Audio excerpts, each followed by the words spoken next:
ጤና ይስጥልን የተከበራችሁ ተመልካቾች ይህ ኢትዮ-ፎረም ነው። ኢትዮ-ፎረም በየሳምንቱ በዚህ ሰዓት ወደ ተመልካቾች ሲደርስ የነበረ ፕሮግራም እንደነበረ ይታወቃል።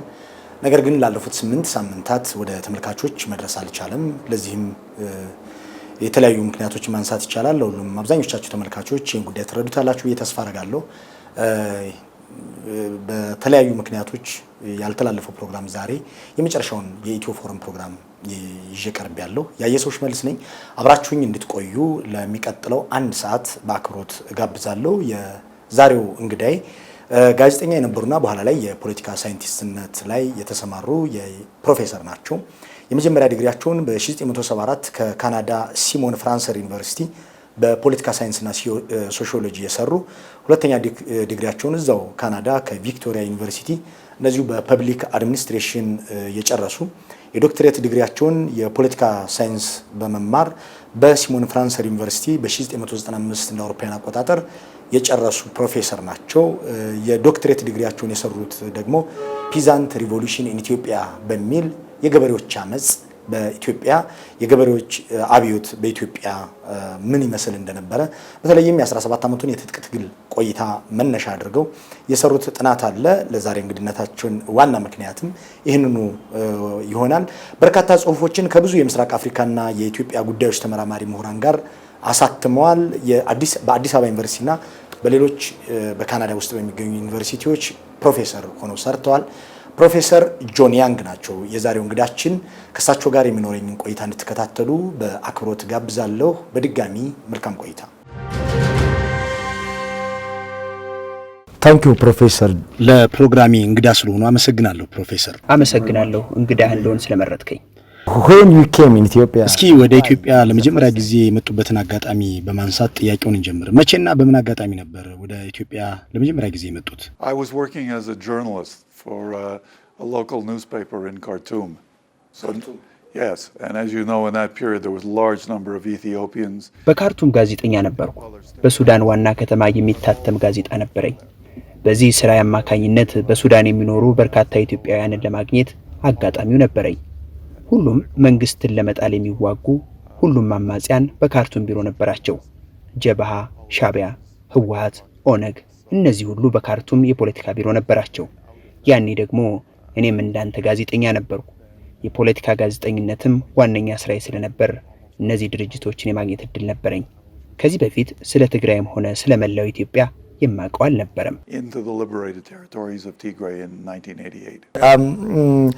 how was your relation with ከትጥቅ ትግል ተሳታፊዎች ጋር ካርቱም ላይ የነበሩት ግንኙነት እንዴት ያለ እንደነበር ማስታወስ እንችል ይሆን? ማለቴ ተገባቦታችሁን ያስታውሱኝ እስኪ። ምክንያቱም የተለያየ ዓላማ ያላቸውን የፖለቲካ ድርጅቶች መቅረብ ቀላል አይመስለኝም። Look for the newspapers because they wanted to get favorable publicity. They wanted people to know about their struggle. በወቅቱ አንባቢዎቻችን ስለ ትጥቅ ትግል ማወቅ ይፈልጉ ነበር። በዚህ ጉዳይ ላይ ዕውቀት ያላቸው ሰዎች ጥቂት ናቸው። ለምሳሌ የህወሓትን ብንወስድ ሰፊ የገበሬዎች አመጽ እየመራ ቢሆንም በሚገባው ልክ ታውቋል ማለት አይቻልም። በ1980 ዓመተ ምህረት ህወሓት መላ ትግራይን የተቆጣጠረበት ጊዜ ነበር ከመቀሌ በቀር። ይህ ለጋዜጠኞች በሙሉ ትልቅ ዜና ነበር። ከዚህም በርካታ ጋዜጠኞች በሽሬ፣ በአክሱም፣ በአድዋ፣ በአዲግራትና በውቅሮ እየመጣን መዘገብ ጀመር። So they could take journalists all around. So we went to Endesalaci, Aksum, Adwa, Adigrat, and as far south as Wukro. but you are from imperialist world? እርሶ ከኢምፔሪያሊስት ዓለም ለዛውም ከካናዳ የመጡ ነው። Yes, I guess you could call it imperialist world. how ታዲያ ይህንን ተቃርኖ እንዴት አስተካከሉት? ማለቴ እርሶ የመጡት የቀኝ ዘመም ርዕዮትን ከሚያቀነቅነው ኢምፔሪያሊስት ዓለም ነው። እዚህ ካሄደ የነበረው ደግሞ ሶሻሊስታዊ ንቅናቄ ነው። Well, there was no contradiction on my part as an individual. I mean, I can be from the imperialist world. ይህ በእኔ የግል አቋም ላይ ተቃርኖ አልነበረውም። በእርግጥ ከኢምፔሪያሊስት ዓለም የመጣው ሰው ነኝ። ይህ ማለት ግን ኢምፔሪያሊዝምን እደግፋለሁ ማለት አይደለም። የኔ ፖለቲካ ቅኝት ግራ ዘመም ነው። ህወሓትን ስለማጥናት ያሰብኩትም በዚህ መነሻ ነው። በዚህም ምክንያት በእኔና በትግራይ ፖለቲከኞች መካከል ርዕዮተ ዓለማዊ ልዩነት አልነበረም። Between myself and the Tigrayans in terms of the politics or understanding them. can you say that Professor John Yang was ስለዚህ ፕሮፌሰር ያንግን ከኢምፔሪያሊስት ዓለም የመጡ ሶሻሊስት ሰው ማለት እንችል ይሆን? You could say that if you want. I wouldn't object. which is good? በትክክል ገልጸዋል። So you communicate with the መልካም እንደነገሩኝ በወቅቱ ከኤርትራም ሆነ ከኢትዮጵያ በርከት ያሉ የፖለቲካ ድርጅቶች በካርቱም ነበሩ። ከነዚህ ድርጅቶች ሁሉ ህወሓትን ለማጥናት ለምን መረጡ?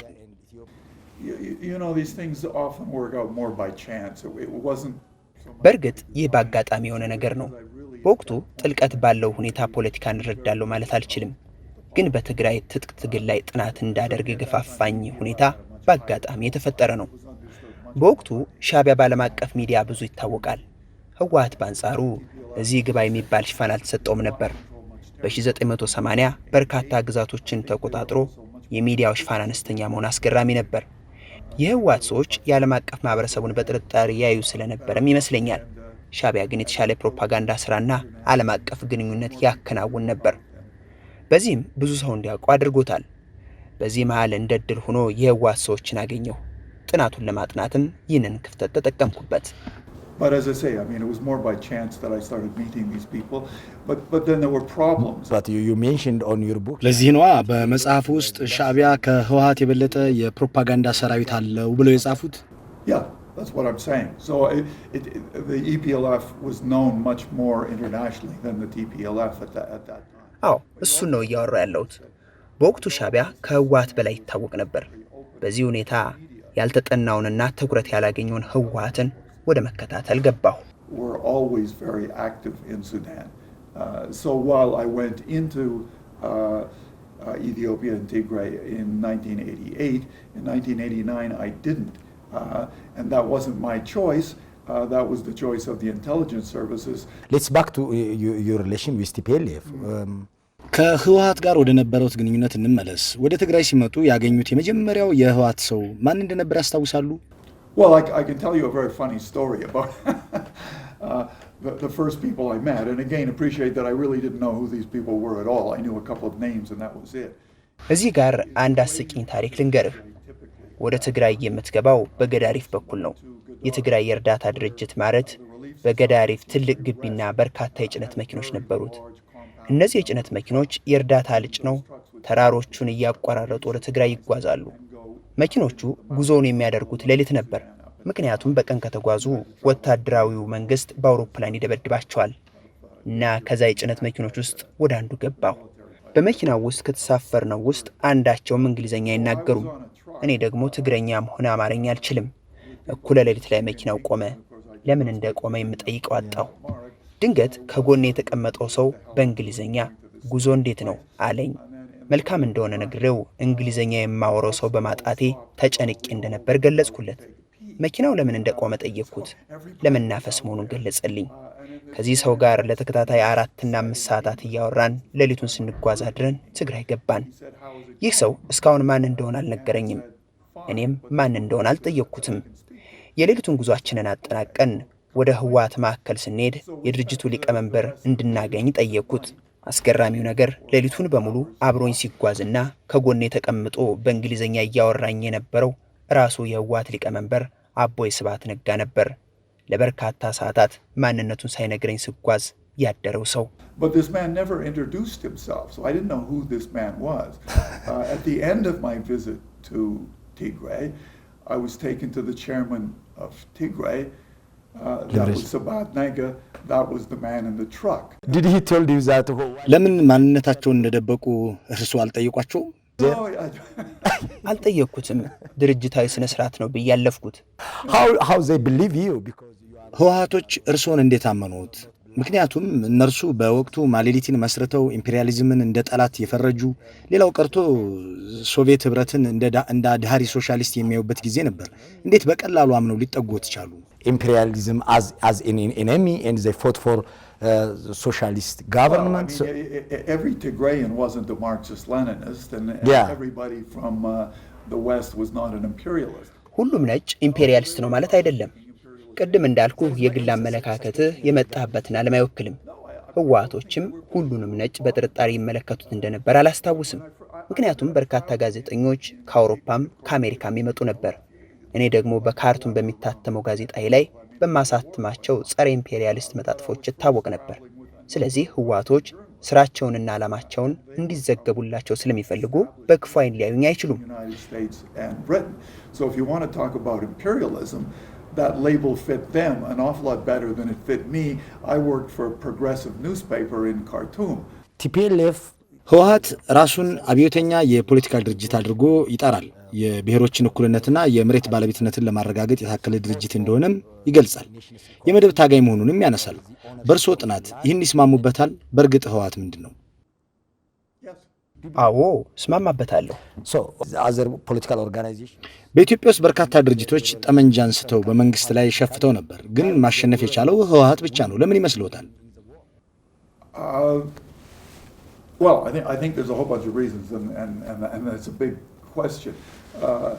I think one, they basically got their politics right. ትልቅ ጥያቄ ነው። ዋናው ጉዳይ በቂ ፖለቲካዊ ምክንያት መያዝ ነው። ለፖለቲካ ትግል ፖለቲካዊ አጀንዳ መያዝ ግን እርግጠኛ መሆን አለበት። እነ ኢሃፓና መኢሶንን ብትወስድ የመደብ አብዮትን ከሚያቀነቅነው የማርክስ አስተምሮ የተወለዱ ናቸው። የሰራተኛውን መደብ በቡርዣው ላይ ማሳመጽን ዓላማውን ያደረገውን ትምህርት ነው የወሰዱት። በ1960ዎቹ ደግሞ በኢትዮጵያ የሰራተኛ መደብ እንዳልነበር የሚታወቅ ነው። ቡርዣውም ቢሆን ይህን ያክል ስር የሰደደ አልነበረም። ህወሓትም ምንም እንኳን ማርክሲስት ቢሆንም የገበሬውን መደብ መርጧል። ይህ ደግሞ ጠቃሚ የፖለቲካ አጀንዳ ነበር። የብሔር ጉዳይም በኢትዮጵያ ወደ ጎን ሊባል የማይችል አጀንዳ መሆኑን ተረድተዋል። በተቀረ ታጋዮቹ ከማህበረሰቡ ጋር የነበራቸው ግንኙነት አስገራሚ ነበር። ጤና ጣቢያዎችን፣ ትምህርት ቤቶችንና መንገዶችን ያሰሩ ነበር። ሴት የደፈረም ሆነ የተተናኮለ የገበሬ ንብረት የሰረቀ ሰው ይቀጣ ነበር። በእነዚህ ምክንያቶች ህወሓት ህዝባዊ ድጋፍ አግኝቶ ያሸነፈ ይመስለኛል። የትግራዮች ታሪክም ወታደራዊና ተዋጊ እንዲሆኑ ስላደረጋቸው ቀላል ሚና አልነበረውም። ጠንካራ ተዋጊዎችም ናቸው።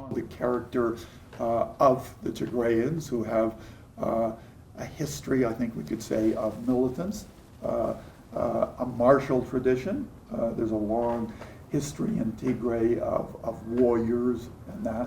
So all of these things kind of came together in the context of the war. So you came from Khartoum with ከህወሓት ሊቀመንበር ጋር ወደ ትግራይ ከመጡ በኋላ ከድርጅቱ ሰዎች ጋር የነበሩት ግንኙነት ምን መሳይ ነበር? Well, the situation was basically I got thrown out of Sudan in 1989. So I went back to Canada, and to be perfectly frank, I couldn't get a job. በ1981 ዓመተ ምህረት ወደ ካናዳ ሄጄ የፒኤችዲ ትምህርቴን ከጀመርኩ በኋላ ጥናቴን በህወሓት የትጥቅ ትግል ላይ ለማድረግ በድጋሚ መጣሁ። አሁን ህወሓቶች ጠረጠሩኝ። ምክንያቱም ጥያቄዎቼ ፍጹም ርዕዮተ ዓለማዊ፣ ቀጥተኛና ፖለቲካዊ ነበሩ። ገበሬዎችና ሌሎችንም ተዘዋውሬ ለማነጋገር አስጎብኝና አስተርጓሚ ፈልግ ነበር። ገበሬዎቹ ሳይቀር ለምጠይቃቸው ጥያቄ በጥርጣሬ የተሞላ መልስ ይሰጡኝ ነበር። I was treated with a lot of suspicion by the TPLF. Why? So, well, it relates more to your question before. I mean, so you started ከዚያ the peasant revolution in Ethiopia የሚለውን ጥናቱን አሳተሙ። Well, of course, I was there doing a PhD research. Already, yeah. So the PhD was completed. First of all, the book. የፒኤችዲ ማሟያ ጥናቴ ነበር። So when you start thinking ስለ ገበሬዎች አብዮተኛነት መቼ ነው ማሰብ የጀመሩት? I think it was two things. One, when I went to Tigray initially, I was very impressed with what I saw. But you also have to realize what I was doing. ይህንን ሁለት አጋጣሚዎች የፈጠሩልኝ ይመስለኛል። አንደኛው የትግራይ ገበሬዎች ያካሄዱት የትጥቅ ትግል ትኩረቴን ስለሳበው፣ ሁለተኛው በካርቱምና ሳትሞ የነበረው ጋዜጣ ለሱዳን ህዝብ ነጻነት ጦር SPLA ያጋደለ መሆኑ ነው። ስለዚህ ህወሓትና SPLAን ማነጻጸር ጀመርኩ። የገበሬዎች አብዮት ደግሞ በአካዳሚያ ውስጥ ቀላል የማይባል ሽፋን አለው። Of the SPLA in terms of politics, organization, commitment, all of these kind of things. So that led me to be quite impressed with them. So in this academic literature, how can we በመጽሐፉ ውስጥ በአካዳሚው ዓለም ስለ አርሶ አደር አብዮተኛነት ብዙ ጽሑፎች እንዳሉ አመልክተዋል። በእርግጥ አርሶ አደር አብዮተኛ መሆን ይችላል ፕሮፌሰር? No, when I use the title of the book, Peasant Revolution in Ethiopia, as again, it referred to the body of literature. መጽሐፉ በዋናነት ስለ ኢትዮጵያ አርሶ አደሮች አብዮት የሚተርኩ ነው የተዘጋጀ ነው። በውስጡ ግን ስለ ገበሬዎች አብዮተኛነት ጽንሰ ሐሳባዊ ትንታኔዎች አሉት። አንዳንድ አርሶ አደሮች አብዮተኛ የሚሆኑበት ጊዜ አለ። ለምሳሌ በላቲን አሜሪካ፣ በሜክሲኮ፣ በማዕከላዊ እስያ ገበሬዎች በራሳቸው አብዮት መሪዎቻቸውን መርጠዋል። አብዛኞቹ አብዮቶች ግን ውጤታማ አልሆኑም። ምክንያቱም አመራሮቹ ምንም እንኳን ከገበሬው መሃል የወጡ ገበሬዎች ቢሆኑም ማዕከላዊነት የበዛበት ፖለቲካ ስለዘረጉ አብዮቶቹ ከሽፈዋል። ኢትዮጵያ ውስጥ ግን በ17 ዓመቱ ትጥቅ ትግል ላይ ገበሬው ወደ አመራርነት አልመጣም። ይህ ለየት የሚል አይመስሎትም?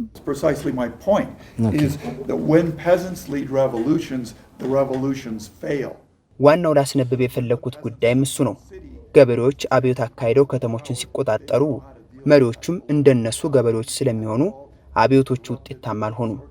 ምክንያቱም ሙሰኛ፣ ቅንጅት የሌላቸውና ሁኔታዎችን የማይረዱ ይሆናሉ። በእርግጥ ብዙም የተሳኩ የገበሬ አብዮቶች የሉም እንጂ የተሳካ አብዮት ለማካሄድ የአብዮቱ መሪዎች ከአርሶ አደር ውጭ መሆን አለባቸው። በአጭር አገላለጽ ከንዑስ ከበርቴው የህብረተሰብ ክፍል የሚመጣ ኃይል አርሶ አደሩን ከመራ አብዮቱ ይሳካል። በህወሓት የተመራ አርሶ አደር ውጤታማ አብዮት ያካሄደው በዚህ ምክንያት ነው። የላይኞቹ የህወሓት አመራሮች አብዛኞቹ የፊውዳል ስርዓቱ የታችኛው እርከን መኳንንቶች ናቸው። የመጡትም ሳይንሳዊ ዳራ ካለው የዩኒቨርሲቲ ትምህርት ነው። እነዚህ ሰዎች የተማሩና ከአርሶ አደሩ ውስጥ ያልወጡ ናቸው። ይህ በመሆኑ ደግሞ አርሶ አደሩን አሳምኖ ለመንቀሳቀስና አብዮቱን ለማሸነፍ ዋናው ምክንያት ነው።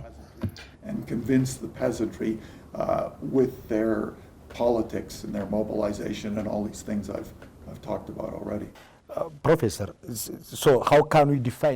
ስለዚህ ወታደራዊውን ስርዓት ለማስወገድ የተካሄደውን በነፍጥ የታገዘ የ17 ዓመታት ውጊያ ምን እንበለው? ንቅናቄ፣ አብዮት፣ ትግል ወይስ ሌላ?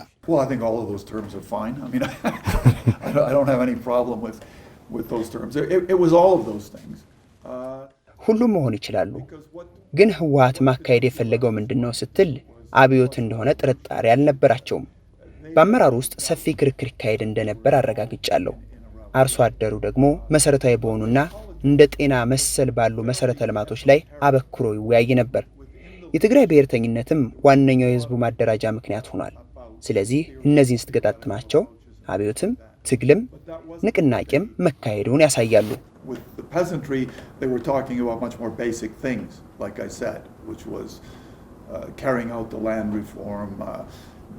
dealing with the medical problems, the health problems, all of those kind of things, but particularly appealing to Tigrayan nationalism.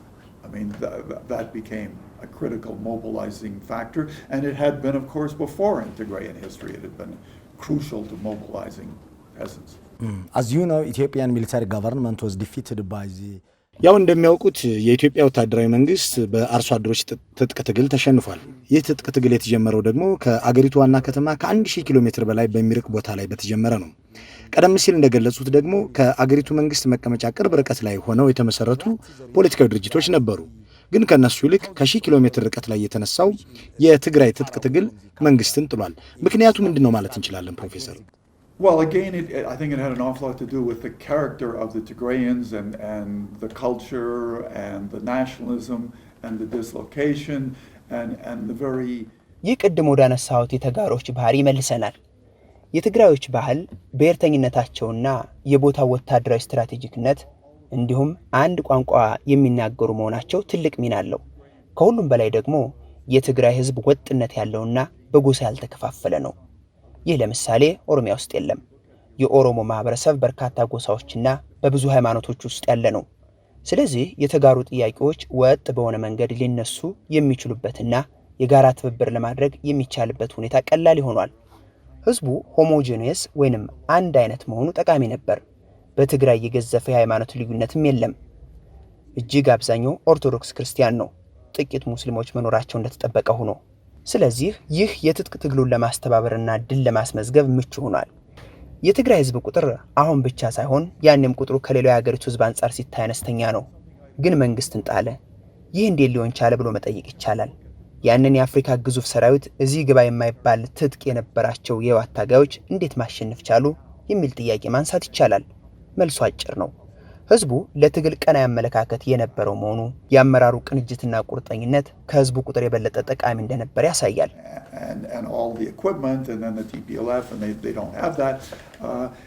But I was taught that wasn't the crucial factor. The crucial factor was the willingness of people to fight, their level of commitment, the organization, the leadership. All of those things can be far more important than the actual numbers of people on the battlefield. if the struggle was started ስለዚህ ይህ ትጥቅ ትግል በሌላ የአገሪቱ ክፍል ማለትም ከትግራይ ውጪ በሆነ የኢትዮጵያ ክፍል ተጀምሮ ቢሆን ሊሳካ አይችልም እያሉኝ ነው? Well, I mean, it's hard to know. Obviously, if it was successful, it would have taken an awful lot longer. ደህና እውነት ለመናገር በቀላሉ የሚሳካ ነበር ማለት አልችልም። To overthrow the Derg, it was no easy situation. according to the number of the peasants, the Oromo people. በአርሶ አደሩ ቁጥር የበዛ አሃዝ ያለው ኦሮሚያ ነው። በትግራይ የተነሱት የብሔር ጭቆናና የመደብ ትግል ሐሳቦች ከትግራይ ይልቅ ኦሮሚያ ላይ የበለጠ ጆሮ ገብ ነበሩ። ታዲያ በአርሶ አደር ቁጥር የላቀውን የኦሮሞን ሕዝብ ለመምራት የተመሰረተውና በእርሶ ትንታኔ ከንዑስ ከበርቴው የመጣው የኦነግ የፖለቲካ ልሂቅ ለምን ማሸነፍ አልቻለም? You know, I think I've referred to that in some sense, that the Oromo culture itself was much... የኦሮሞ ባህል በተፈጥሮ በጣም ውስብስብ ነው። ይህ ከትግራይ ጋር አይነጻጸርም። አርብቶ አደር፣ አርሶ አደር፣ ደገኛ፣ ቆለኛ ወዘተ እያልክ የምትከፋፍለው ፖለቲካዊ መሰረት ነው ያለው። ሁሉም ሃይማኖቶች ኦሮሚያ ውስጥ አሉ። ቅይጥ ማህበረሰብ ነው። ይህ ቅይጥ ማህበረሰብ ወጥ ጥያቄ ኖሮት እኩል ሊደራጅ አይችልም። የተለያዩ ጥያቄዎች ናቸው ያሉት። የኦሮሞ ብሔርተኝነትም ቋሚ አጀንዳ ይዞ መቀጠል አልቻለም። አንድ ጊዜ መገንጠልን ምርጫ ያደርጋል፣ ሌላ ጊዜ ደግሞ በኢትዮጵያ ውስጥ የበላይነት ባለው ፖለቲካ ሁኔታ መቀጠልን አጀንዳ ያደርጋል። ህወሓት ከዚህ አንጻር የተሻለ ነበር። አጀንዳዎቹን በግልጽ አስቀምጦ የተባበረ ትጥቅ ትግል መምራት ችሏል። ኦነግ ሌላው ቀርቶ በ1983 ዓ.ም ደርግ ሲወድቅ እዚህ ግባ የሚባል ግዛት አልያዘም ነበር። ህወሓት ግን ትግራይን ነጻ አውጥቶ በኢትዮጵያ ፖለቲካም ብልጭ ያለው ድርጅት ሆነ። They were waffling on those issues all the way through. The TPLF was much better. Can you say that TPLF's fault was... ስለዚህ የህወሓት ትጥቅ ትግል ተገቢና መካሄድ የነበረበት ነው? Yeah, I think it was. አዎ በሚገባ። So how do you value that? ውጤቱን ማለትም የትጥቅ ትግሉን ማግስት ስንገመግመውስ? Well, in any kind of social movement, it's never 100% this way. ደና የየትኛውም ማህበራዊ አብዮት ውጤቱን 100% እንዲያ ነው 100% እንዲህ ነው ማለት አይቻልም። በህወሓትና በሌሎች ቅንጅት የተመሰረተው ኢህአዴግም መንግስት ከሆነ በኋላ ያሳካውም ያላሳካውም አገራዊ ፕሮጀክት አለ። But it had weaknesses and it had problems with it. But overall, I think it was still a remarkable achievement. How የህወሓትና የትግራይ አርሶ አደር ትግል በዓለም አቀፍ ምሁራንና አካዳሚ ውስጥ የሚታየው እንዴት ባለው ሁኔታ ነው?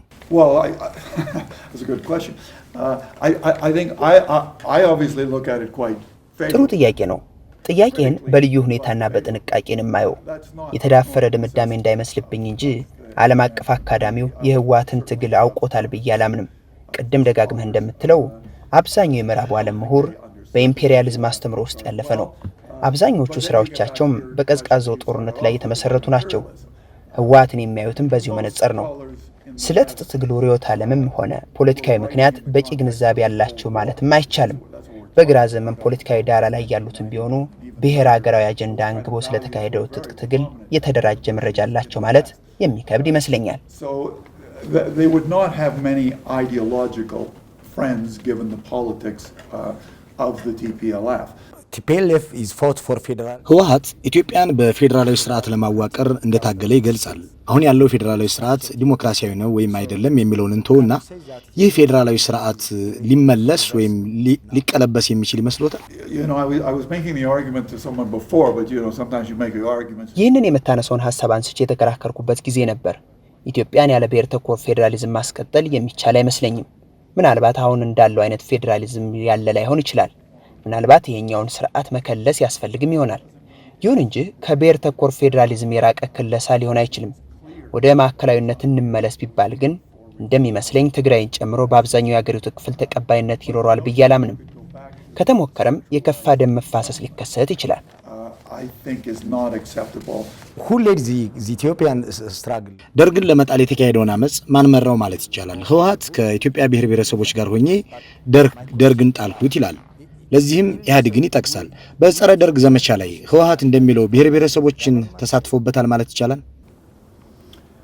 Well, if you look at the time when Addis Ababa was captured, then of course there was still areas in Gambela and some other parts of the country that hadn't been captured. But once Addis Ababa was captured, then The EPRDF was in control. አዲስ አበባ የተያዘችበትን ወቅት ካየህ የመጨረሻውን ድል የተቆናጠጠውና ዋና ከተማዋን ያስለቀቀው ኢህአዴግ ብቻ ነው።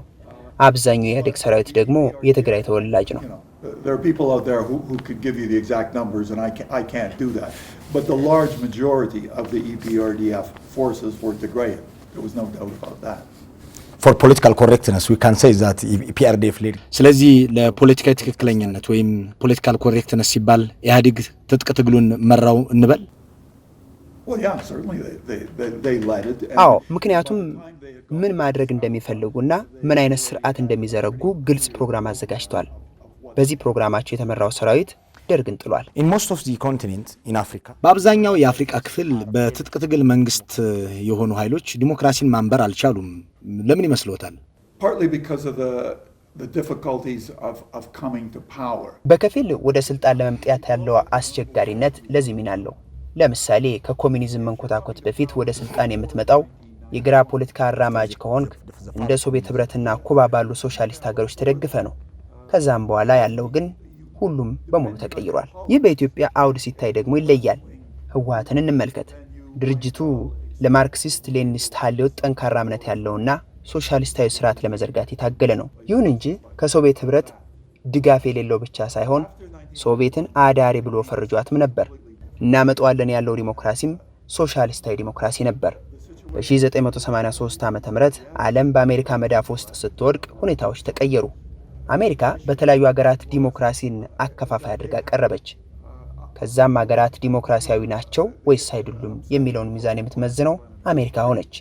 ስለዚህ ማየት ያለብን ሀገራቱ ዲሞክራሲያዊ ናቸው አይደለም ከማለታችን በፊት በማን መነጽር የሚለውን ነው።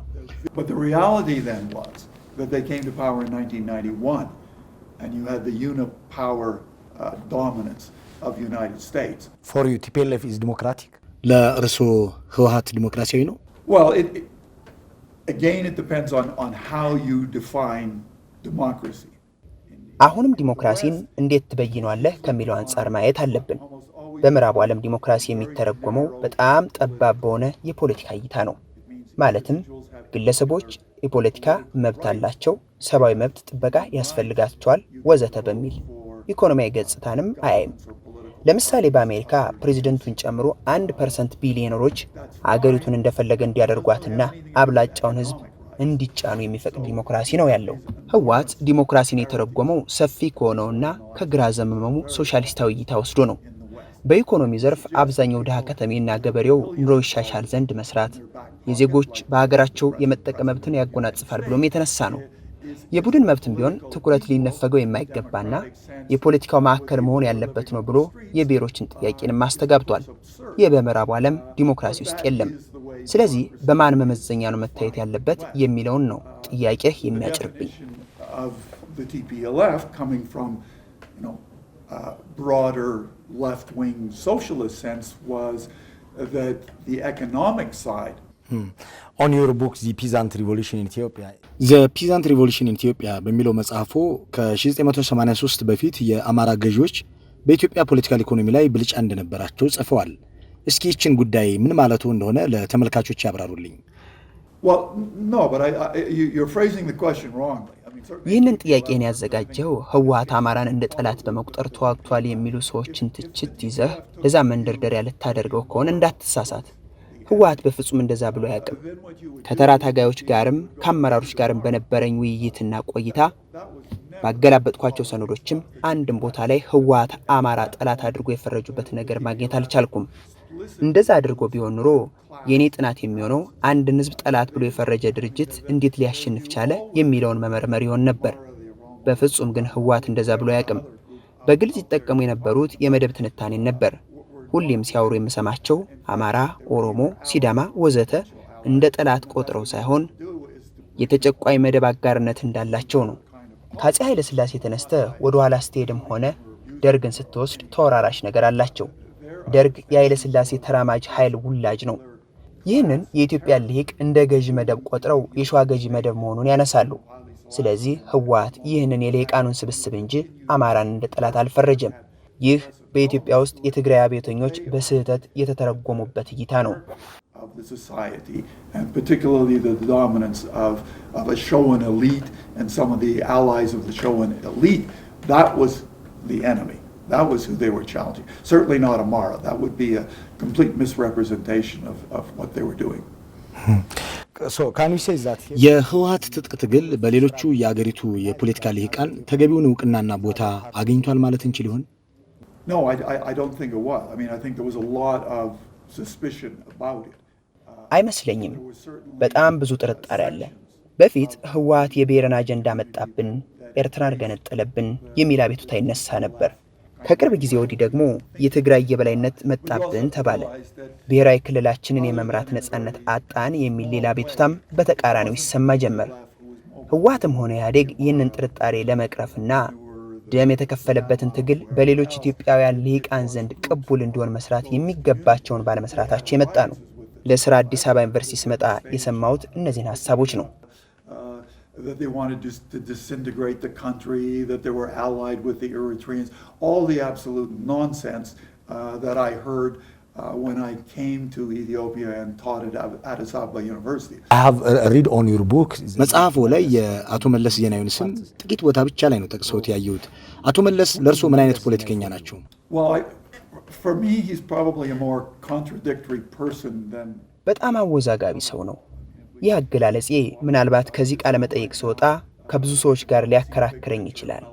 በአብዛኛው ሰው ከትችት ይልቅ እንደ ጀግና የሚታይ ሰው እንደሆነ አውቃለሁ።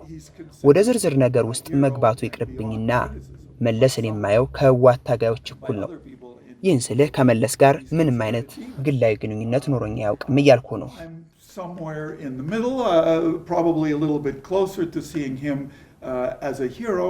Who is a hero from TPLF for you? ከህወሓት ታጋዮች ለእርሶ ጀግና ማን ነው? You know, I think I follow TPLF culture. Is that they don't have... አየህ፣ እኔ የተከታተልኩት የህወሓትን ባህል ነው። እነሱ በግለሰብ ደረጃ ጀግና ብለው የሚያሞካሹት ታጋይ አልነበራቸውም። ግለሰባዊ አምልኮን ይጠሉ ነበር። ለዚህ ነው መለስን ነጥለው ከሚያዩ ሰዎች ጋር ላለስማማ እንደምችል የነገርኩ።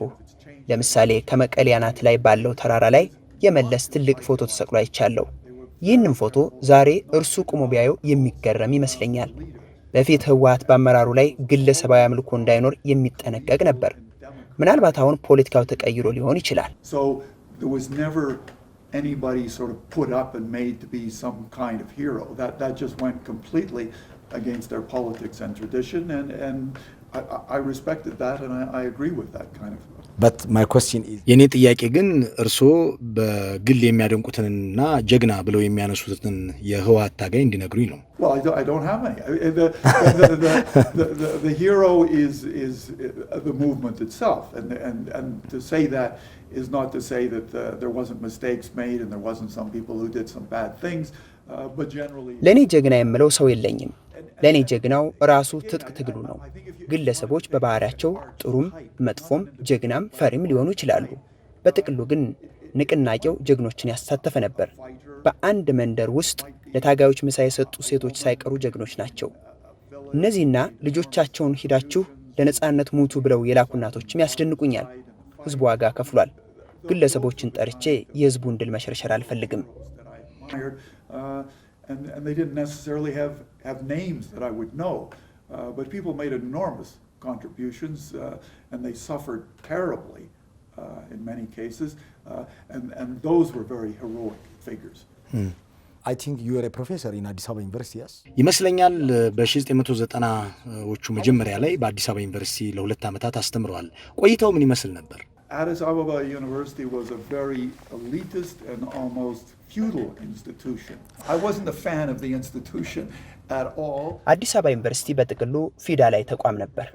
አብዛኞቹ ሰዎች ከንጉሱ ጀምረው አስተማሪ የነበሩና ተማሪዎች የነበሩ ሰዎች የሚመሩትና የሚያስተምሩት ተቋም ነው። ከነዚህ ሰዎች ጋር በአክብሮት ወያይ እከራከርና ጫወት ነበር። ግን እንዳልኩህ እይታቸው ከአብዮቱ በፊት በነበረው የፖለቲካ ሐሳቤ ላይ የቆመ ነበር። ፕሮፌሰሮቹ ተማሪዎቻቸውን የሚያመናጭቁ ራሳቸውን በአይነክ የማህበረሰብ መደብ አድርገው ያስቀመጡ ነበሩ። ይመስለኛል አሁን ተሻሽሏል። And they seemed to think that that was their right, that they were some kind of privileged class of beings, and that's what I'm saying. They had very feudal ideas. I think that has changed to a considerable degree. But that was the university I knew, and I did not have a great deal of respect for it. Most of TPLF leaders were አብዛኞቹ የህወሓት አመራሮች በዚህ ዩኒቨርሲቲ ይማሩ የነበሩ ወይም የተማሩና ጸረ ፊውዳል አመለካከት የነበራቸው ነበሩ። ታዲያ እነዚህ ሰዎች የአገር መሪ በሆኑበት ሀገር እነሱ በተማሩበት ተቋም እንዴት ፊውዳላዊነት ሊቀጥል ቻለ ብለው አልተገረሙ? Well, maybe if they'd gone on to be professors, they also would have been as bad as the people I'm talking about. I don't know. But a lot of my colleagues were like that, and I think I personally አስገራሚው ነገር እሱ ነው። ይህንን ሐሳብ ጠንከር አድርጌ ሳነሳ የህወሓት ሰላይ ነው ብለው አስወሩብኝ። ህወሓት ግቢ ውስጥ ይጠላ ነበር። የኔ የፒኤችዲ ማሞያ ጽሑፍ ደግሞ ህወሓት ላይ ያተኮረ ነው። ይህንን ገጣጥመው ወያኔ ነው አስባሉብኝ። እኔ ደግሞ ከምዕራቡ ዓለም እንደመጣ ሰው ጥናትና ውይይት ወድ ነበር። እነሱ ግን የተለየ ሐሳብ ስታነሳ ፖለቲካዊ ሰሌዳ ይለጥፉብህ ነበር። did not go down well for a lot of people at the university because the TPLF was generally hated at the university. Why is the Addis Ababa University? እርሶ በዩኒቨርሲቲ ውስጥ ለምን እንደ ህወሓት ወኪል ታዩ? ማለት ምክንያቱም ምን ይመስሎታል? Well, because when I first got there, I had just written a dissertation on the TPLF. That was no secret. I mean, እንደምታውቀው የፒኤችዲ ማሞያዬን የጻፍኩት ህወሓት ትግል ላይ ነው። ይህ ሚስጥር አይደለም። ሲቀጥሩኝም ይህንን ጥናት መስራቴን አይተው ነው። Do you get a chance by TPLF support? በአዲስ አበባ ዩኒቨርሲቲ ለማስተማር እድሉን ሲያገኙ የህወሓት ሰዎች እገዛ ነበረበት እንዴ? How did you get? Through the normal way is you apply to the university, and I don't know exactly what their procedure was, but it had. በፍጹም በመደበኛው መንገድ አመልክቼ ነው የተቀጠርኩት። በፖለቲካ ሳይንስ ዓለም አቀፍ ግንኙነት ትምህርት ክፍል አንድም የህወሓት ደጋፊ ሰው አልነበረም። ሌላው ቀርቶ አንድም የትግራይ ተወላጅ አልነበረም። የትምህርት ክፍሉ ኃላፊ እኮ መራራ ጉዲና ነበሩ። እሳቸው ደግሞ ያኔም አሁንም የህወሓት ተቃዋሚ ናቸው። በእሳቸው ናቸው የቀጠሩኝ። ስለዚህ ስርዓቱን ተከትዬ እንጂ በሰው ገዛ አይደለም የገባሁት። At the time, and I was on good terms with him, Marara Gudina was the chairman of the department. And he was certainly no fan of the TPLF then or now. So I got there on the basis of my academic credentials. For your misunderstanding of the community. ስለዚህ በግቢው ውስጥ ለተናፈሰበው ወሬ ፕሮፌሰር መረራን ተጠያቂ ያደርጋሉ? No, as I say, I didn't have any problems with Marara. በፍጹም እኔ ከመራራ ጋር ምንም የግል ችግር የለብኝም። እኔ ከአንድ ሰው ጋር በፖለቲካ አመለካከቱ ጸብ አይኖረኝም። እንዲያውም ቀርቤ እወያያለሁ፣ እከራከራለሁ። ግን በአዲስ አበባ ዩኒቨርሲቲ ግቢ ብዙዎች እንዲህ ያለውን ባል አይቀበሉም። ግን መሆን የለበትም። How do you value ከረጅም ጊዜ በኋላ ነው ወደ ኢትዮጵያ የመጡት። እንዴት አገኛት ሀገራችንን? Well, it's remarkable. I mean, and specifically remarkable here. I mean, even when I first came to Mekelle, it was little more. ዋው አስገራሚ ነው። ለምሳሌ መቀሌ ከ20 ዓመታት በፊት አህዮችና መሰል እንስሳት በከተማው ላይ በብዛት የሚታዩባት ከተማ ነበረች። ከዓመታት በፊት ሽረን፣ ሁመራን ብታያቸው ምንም ነበሩ። አሁን ዘመናዊነት ተስፋፍቶባቸው ታገኛቸዋለህ። And the Selassie and in Humara, well, there was nothing in those places at all. And now they're very thriving communities with modern-looking buildings and paved roads and a kind of middle class enjoying life and filling up fancy restaurants in the evening. I mean, there was nothing like that at all.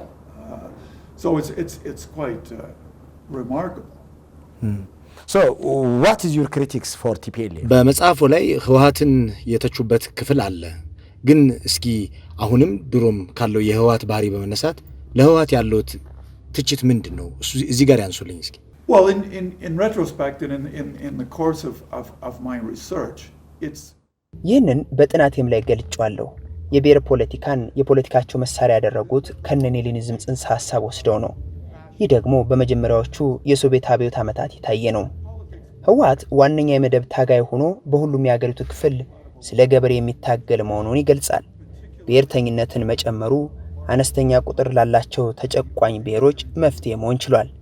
ይህንን ግን እንደ ግንባር ቀደም የፖለቲካ መታገያ መውሰዱ ከሌኒኒስታዊነት የሚቀዳ ነው። ለመደብ ትግሉ የሰፋ ሽፋንና ትኩረት ሰጥቶ ቢሆን ኑሮ አገሪቱን አሁን ካሉት የብሔር ጽንፈኞች ሊታደጋት ይችል ነበር። ብሔር ተኮር ግጭትና መፈናቀልም ሊቆም ይችል ነበር። ሌላው የግልጽነት ጉዳይ ነው የማነሳው። ኢትዮጵያውያን ሚስጥረኝነት የሚያጠቃችሁ መሆኑን አውቃለሁ። የህወሓት ግን ይበዛል። ብዙ ነገሮችን በሚስጥር ይዛል። የጦርነት ውጤቶችን ሳይቀር ይደብቃል። በትጥቅ ትግሉ ወቅት የነበረው ሚስጥራዊነት ተገቢ ይሁን፣ ግን መንግስት ላይ ሆነው ትንሹንም ትልቁንም ሲደብቁ ድርጅቱ የግልጽነት ችግር አለበት ያስብላል። ለምሳሌ ጠቅላይ ሚኒስትር አብይ የተመረጡበት ሳምንታትን የፈጀ ስብሰባቸውን ይዘት የኢትዮጵያ ህዝብ አያውቅም። የተነሱ ክርክሮችን፣ መሪው የተመረጠበትን አመክንዮ ወዘተ ህዝቡ የማወቅ መብት አለው፣ ግን ደበቁት። ሌላው የህወሓት ትልቅ ችግር በጦርነት ማሸነፉን እንደ ርዕዮተ ዓለማዊ ብልጫ ወስዶ ማየቱ ነው። በጠመንጃ አሸነፍክ ማለት በፖለቲካ አሸነፍክ ማለት ላይሆን ይችላል። እኔ ጠመንጃ ካለኝ ወታደራዊ ብልጫ አለኝ ብዬ ካሰብኩ በቀላሉ ገድላለሁ። ያንተን አመለካከት ግን መግደል አልችልም።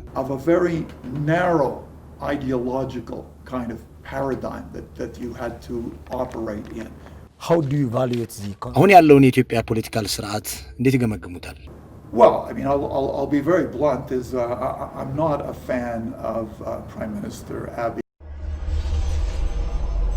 I don't like. ጠቅላይ ሚኒስትር አብይ የሚያራምደውን ፖለቲካ አልወደውም፣ ግን ጠቅላይ ሚኒስትርነቱን እቀበላለሁ።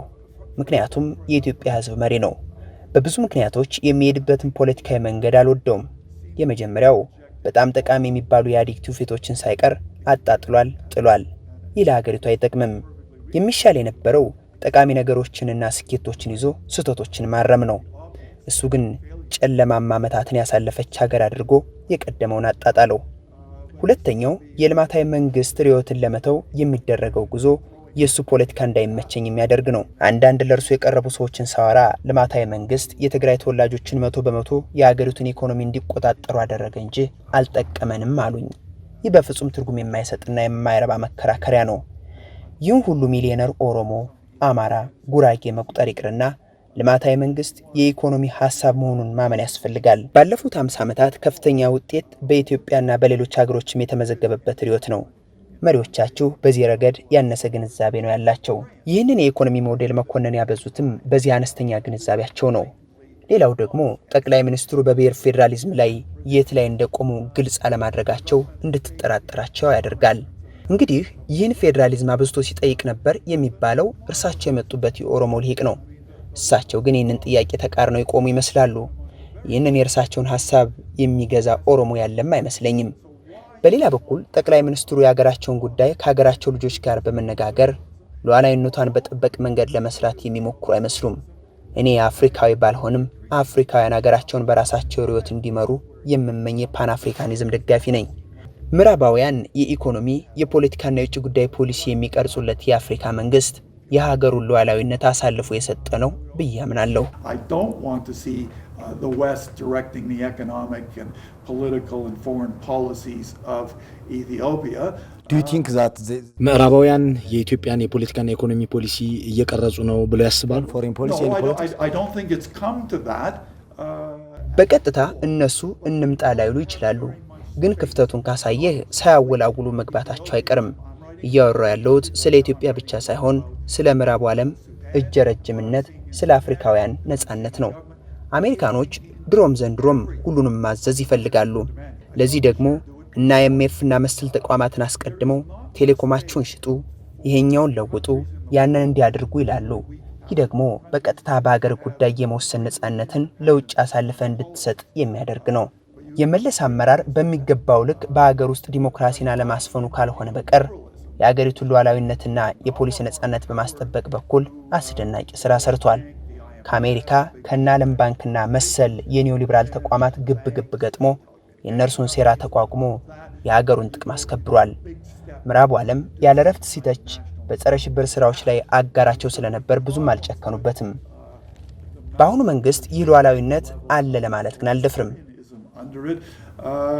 And even then, of course, the West had considerable influence. I mean, Meles himself. So the peasant revolution will. ስለዚህ ይህ ሁሉ የገበሬ አብዮት በድጋሚ ኢትዮጵያ ውስጥ እንዲቀሰቀስ ሊያደርግ ይችላል ማለት ነው። ኢትዮጵያ በጭራሽ ፖለቲካው አሁን ተለይቷል። Do you speak any local? የሚናገሩት የኢትዮጵያ ቋንቋ አለ ፕሮፌሰር? language? No, I'm a complete idiot, man. በፍጹም አእምሮዬ በፖለቲካና የፖለቲካ ጥናቶች ላይ ጊዜ የሚያጠፋ ነው። ለቋንቋ የሚሆን ቦታ አጣሁ።